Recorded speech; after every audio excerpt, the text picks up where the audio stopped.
What's good, YouTubers and YouTubettes? This is JB Sports, back again with another one. Former unified lightweight champion, Teofimo Lopez, aka Mr. Takeover, who will be making his return to the square circle December 10th.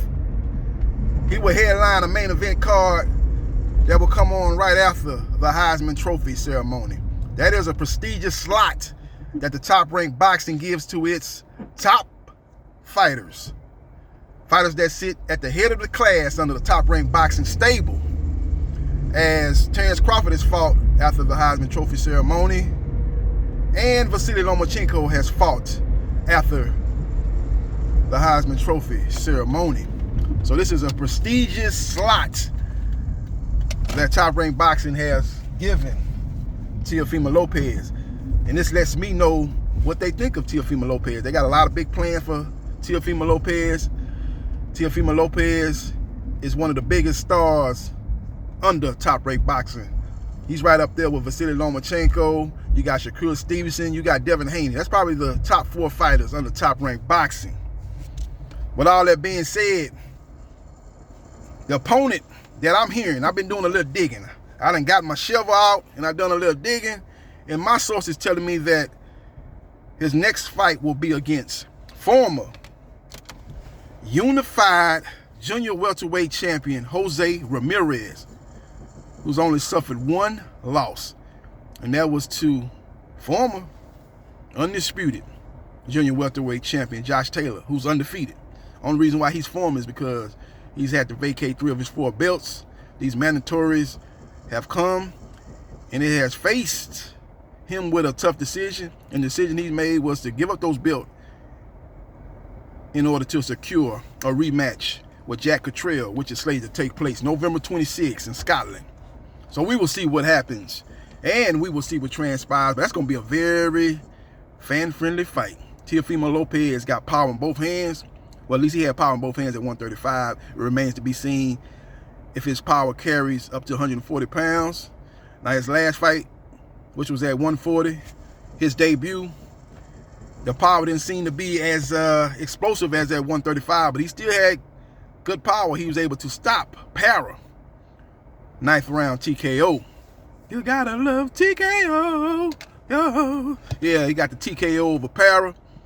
And Para's style is very similar to Jose Ramirez. Basically, Para is a poor man's Jose Ramirez. So that's kind of let you know. I did a little digging, and I'm hearing that Jose Ramirez will be the opponent for him on December 10th. And this fight will be a very fan-friendly fight, very exciting fight.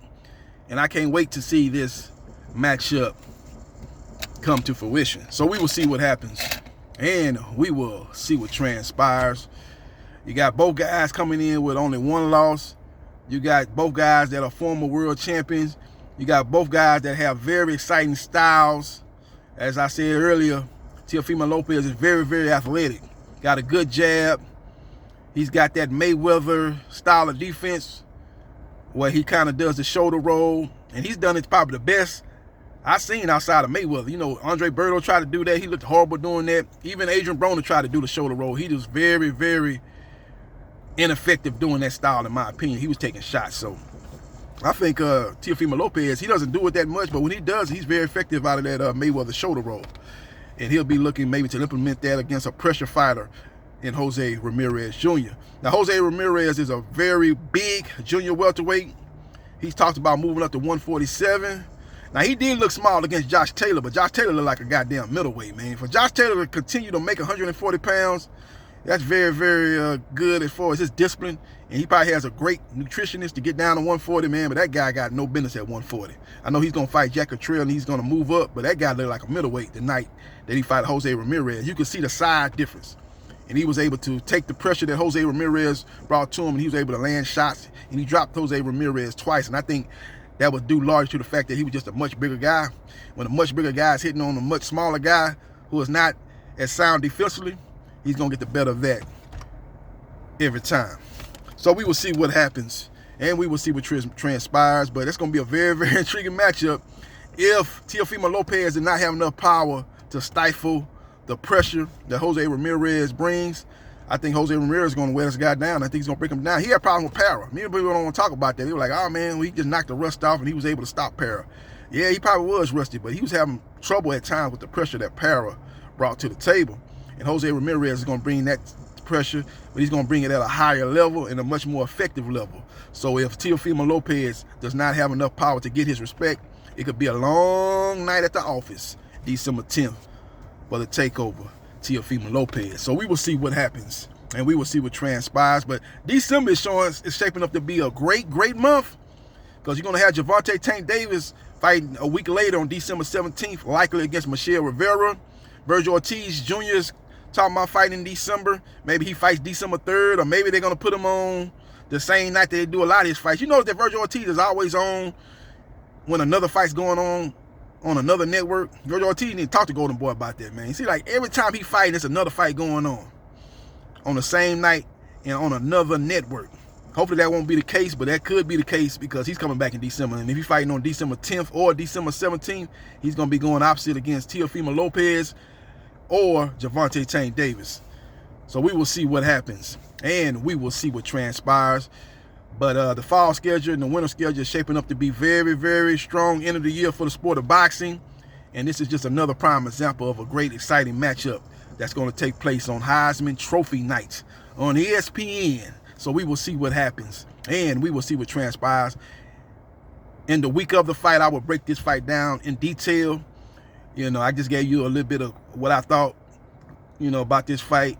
But that's just a quick synopsis of how I think this fight's going to go and what I think both fighters are going to need to bring to the table. Now, Jose Ramirez is going to try to walk him down. Jose Ramirez is going to have to say, is going to tell Teofimo Lopez, you got to show me that you got the power to make me respect you. You're a guy coming up from a lower weight. I'm going to try to dog you out. I'm going to try to bring the pressure, and I'm just going to try to break you down.